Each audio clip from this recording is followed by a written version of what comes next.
Now we are starting the functions of human resource management, जो कि basically two parts में divided है, that is managerial functions and second one is operative function.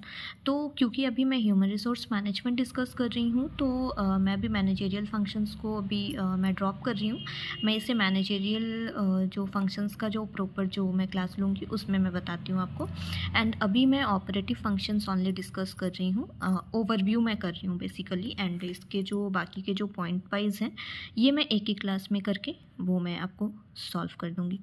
तो अभी जो सबसे फर्स्ट है वो है प्रोक्योरमेंट। प्रोक्योरमेंट बेसिकली क्या होता है, जहाँ पे हम ये डिसाइड करते हैं कि हमें अपने ऑर्गेनाइजेशन में किसी भी वैकेंट पोजीशन को फिल करने के लिए क्या क्या प्रोसेस फॉलो करने होंगे एंड किस इफ़ेक्टिव वे में हम एक जो परफेक्ट पर्सन है, जो सूटेबल पर्सन है, उसे मैं चूज़ कर सकूँ। तो प्रोक्योरमेंट में बेसिकली हम यही डिस्कस करते हैं, यही सारा प्रोसेस फॉलो होता है, जो कि job analysis, human resource planning, recruitment, selection, placement, induction, transfer, promotion and separation, ये सारा जो प्रोसेस है वो बेसिकली हमें हेल्प आउट करता है राइट पीपल को राइट प्लेस पे, सूटेबल प्लेस पे उन्हें प्लेस्ड करने के लिए। ठीक है। And second one is development.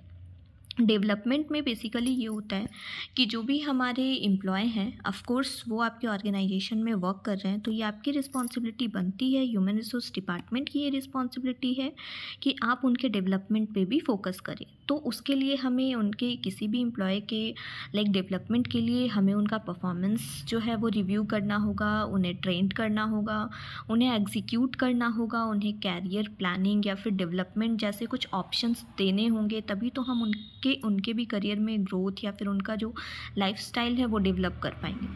And third one is compensation. Compensation basically ये है कि सिर्फ और सिर्फ हमें उन्हें प्रमोशन या फिर कुछ वैसा डेवलपमेंट देने से या फिर उन्हें राइट प्लेस पे पोस्ट पोजीशन देने से तो उनका ऑफ कोर्स डेवलपमेंट कंप्लीट नहीं होगा। उसके लिए हमें कहीं ना कहीं उन्हें इन अ मॉनिटरी वे में भी उन्हें हमें सपोर्ट करना होगा। तो वो हमें जॉब इवैल्यूएशन होता है, वेजेस एंड सैलरी कंपनसेशन में आता है, फिर बोनस एंड इंसेंटिव, पेरोल, ये सारी चीज़ें जो है वो कंपनसेशन में कवर अप होता है।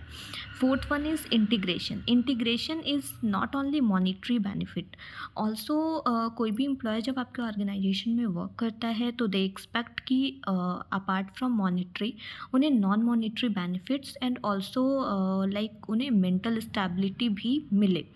तो उसके लिए हम इंटीग्रेशन में motivation, job satisfaction, grievance redressal, collective bargaining, conflict management, participation of employees, discipline, ये सारी चीज़ें हम अपने ऑर्गेनाइजेशन में इम्प्लीमेंट करते हैं सो दैट कि वो इन अ नॉन मॉनिटरी बेनिफिट्स भी उनको मिल पाए।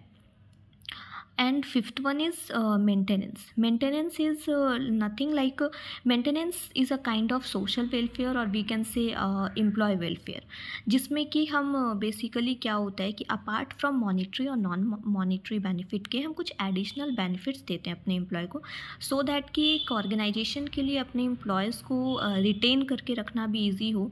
क्योंकि आप उनको बेनिफिट दो एंड बाकी सारी चीज़ें is okay, monetary non monetary everything is okay, but after a period of time अगर एम्प्लॉय रेगुलरली अगर स्विच करता है आपकी कंपनी को, आप अभी एक कैंडिडेट या फिर एक एम्प्लॉय को आप हायर करते हुए एंड उनकी ट्रेनिंग एंड ऑल चीज़ों में आपका अच्छा खासा इन्वेस्टमेंट होता है, एंड आफ्टर 6 मंथ और आफ्टर 1 ईयर अगर वो लेफ्ट करता है ऑर्गेनाइजेशन, तो उस केस में कहीं ना कहीं सारी बेनिफिट के बाद भी वो बंदा जब जाता है तो कहीं ना कहीं आपके सारे एक्सपेंसेस तो वेस्ट हो जाते हैं। तो इन सारी चीज़ों को सेव करने के लिए, एम्प्लॉय को रिटेन करके रखने के लिए, अपने साथ होल्ड करके रखने के लिए हम कुछ एडिशनल बेनिफिट्स देते हैं उनको, that is called actually in maintenance, that is health, safety, welfare schemes and these other things we are just providing them.